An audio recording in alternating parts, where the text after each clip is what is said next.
सुस्वागतम दोस्तों। आज एक नया सीरीज का शुरुआत करने जा रहा हूँ। ये है ब्रेक द मैट्रिक्स। इस सीरीज में हम हमारे आसपास जो भी मिथ और मिसकॉन्सेप्ट्स को लेकर बढ़ावा चढ़ावा होता है या फिर उन सबको इंसान अंधाधुन फॉलो करता है, उन सब के बारे में बात करेंगे और एक सही तरीका बताएंगे इन सब चीजों के बारे में। तो आज का टॉपिक है डीप वॉइस का चोचला। यही कुछ सालों में डीप वॉइस को लेकर हम इंसानों के बीच में एक ऐसा मिथ और ऐसा मिसकॉन्सेप्ट हमारे अंदर आ चुका है कि हम इसके पीछे अंधाधुन भाग रहे हैं। हमें कुछ भी अता पता नहीं है कि हम किस चीज के लिए भाग रहे हैं, लेकिन हमें डीप वॉइस चाहिए सिर्फ। इस चीज के लिए हम ना जाने कितनी कितनी चीजें ट्राई कर चुके हैं इस डीप वॉइस को पाने के लिए। तो शुरुआत से शुरू करते हैं कि हमारे इंसानों के बीच में ये डीप वॉइस इतनी अच्छी तरीके से कैसे घुसाया गया। सबसे पहले ये चीज आया था फिल्म इंडस्ट्री में। पहले का जो हीरो और सुपर हीरो था, उन सब में ये डीप वॉइस ऐड किया था वॉइस आर्टिस्ट के द्वारा, और तभी ये चीज ऑडियंस को बहुत ही अच्छा लगा और इसी चीज का फायदा उठाया यूट्यूबर्स का एक मेजॉरिटी पार्ट। वो लोग इस डीप वॉइस को ऐसे बढ़ावा चढ़ावा देकर हमारे ऑडियंस के माइंड में घुसाया है कि हमारे टारगेट ये बन गया है कि हमें डीप वॉइस चाहिए। हमें डीप वॉइस के बारे में उतना कुछ मालूम हो या ना हो, हमें डीप वॉइस चाहिए। कोई भी तरीके से हमें बस डीप वॉइस चाहिए। हमें लगता है कि हम डीप वॉइस के दीवाने हैं, लेकिन असल में हम डीप वॉइस के नहीं, बल्कि उस डीप वॉइस से बोलने का जो तरीका है, जिस स्टाइल से हीरोज बात करते हैं, उस स्टाइल के दीवाने होते हैं। अब उस बोलने के स्टाइल से ही अगर कोई नॉर्मल इंसान उसके नॉर्मल टोन के साथ भी बात करेगा तो वो भी सुनने में बहुत ही अट्रैक्टिव लगेगा, लेकिन उसमें जब डीप वॉइस ऐड हो जाता है तब वो चीज सुनने में और भी ज्यादा मस्क्यूलिन और सेक्सी लगता है। तो मेन मुद्दा यही है कि डीप वॉइस के पीछे मत भागो। भागना हो तो बोलने की स्टाइल के पीछे भागो, मतलब तुम कैसे बात करते हो उसके ऊपर ध्यान दो। डीप वॉइस सेकेंडरी चीज है और प्राइमरी चीज है तुम्हारा बोलने का स्टाइल। मान लो तुम्हारे सामने कोई एक इंसान है जिसका वॉइस बहुत ही डीप है और वो तुम्हारे सामने एक तरीके से ही बात कर रहा है, मतलब उसका सेंटेंस शुरू करने का टाइम, खत्म करने का टाइम, कौन सा सेंटेंस को कैसे बोलना होता है, इन सब के बारे में कोई भी नॉलेज नहीं है और वो एक रोबोट की तरह बात कर रहे हैं, तो ये सुनने में बहुत ही वाहियात लगेगा।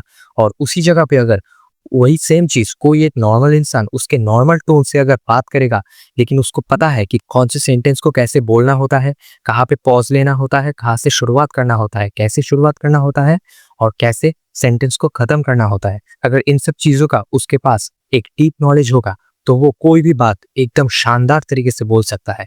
लेकिन वहीं पे अगर कोई इंसान डीप वॉइस के साथ इन सब का कोई नॉलेज ही नहीं है कि कैसे बातों को रखना होता है या फिर कैसे बात बोलना होता है, तो वो सुनने में बहुत ही वाहियात लगेगा। तो अब तुम्हारे मन में ये क्वेश्चन आ सकता है, तो क्या इसका मतलब डीप वॉइस का कोई जरूरत ही नहीं है? नहीं, ऐसा बिल्कुल भी नहीं है। मैं सिर्फ तुम्हें ये बोल रहा हूँ कि तुम्हारे सामने दो चीज है, एक है तुम्हारे वॉइस को डीप करना और दूसरा है तुम्हारे बोलने के स्टाइल को बदलना। इन दोनों चीजों में तुम्हारा जो बोलने का स्टाइल है उसको बदलना बहुत ज्यादा आसान होता है और वो चीज तुम्हारे कंट्रोल में भी है, तुम्हारे बोलने का स्टाइल को बदलना। तो सबसे पहले तुम्हारे बोलने को स्टाइल को बदलो। जब तुम्हारा बोलने का स्टाइल शानदार हो जाएगा तब तुम तुम्हारे वॉइस को डीप करने के ऊपर ध्यान दे सकते हो। तो अगर तुम अपने वॉइस को डीप करना चाहते हो तो इसके लिए कुछ सिंपल चीजें बता देता हूँ। सबसे पहले जब तुम कोई भी बात करोगे तब तेज बात बिल्कुल भी मत करना, मतलब तुम धीरे धीरे से बोलना, समय लेकर अपने हर एक वर्ड्स को अच्छी तरीके से बोलना। तेज बात करोगे तो तुम्हारा वॉइस टोन है वो बहुत ही पतला हो जाएगा और शार्प तरीके से निकलेगा, डीप तो बिल्कुल भी नहीं होगा। दूसरा ये है कि जब तुम बात करोगे तब हवा तुम्हारे नाक से बिल्कुल भी बाहर नहीं निकलना चाहिए। नाक से हवा जब बाहर निकलेगा तुम्हारे बात करते वक्त, तब ये कुछ ऐसा सुनाई देगा कि अगर मैं अब नाक से बात करूंगा ऐसे, तो मेरे नाक से ये सारी हवा निकल रहा है और मेरे मुंह से बहुत ही, मतलब मेरे नेक से, गला से बहुत ही कम हवा निकल रहा है।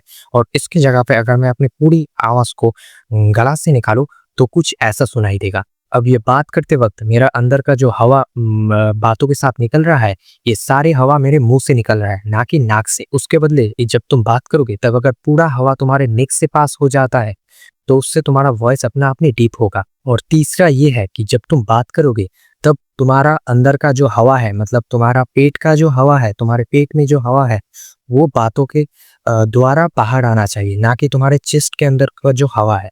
मतलब मैं अगर बात करूंगा और मैं अपने पेट को एकदम स्ट्रेट रखूंगा, एकदम जैसे बात करने की शुरुआत के टाइम पे था वैसे ही अगर मैं अपने पेट को रखूंगा तो मेरा वॉइस बिल्कुल भी डीप नहीं निकलेगा। उसके जगह पर अगर मैं अपने बात करते वक्त बातों के साथ-साथ मेरा पेट को प्रेस करता जाऊँगा, मतलब पेट के अंदर का जो हवा था, वो भी मेरे बातों के साथ-साथ बाहर आने लगेगा, तो इससे मेरा वॉइस अपने आप ही डीप होने लगेगा। तो इस वीडियो का मोटिव यही था कि तुम्हें ये एहसास दिलाना कि डीप वॉइस से पहले अपने बोलने के स्टाइल पे ध्यान दो। तुम किस तरीके से बोलते हो, उसके ऊपर ज़्यादा ध्यान दो। जब वो तुम्हारा सुधर जाएगा, तब उसके बाद तुम अपने डीप वॉइस के ऊपर ध्यान दे सकते हो।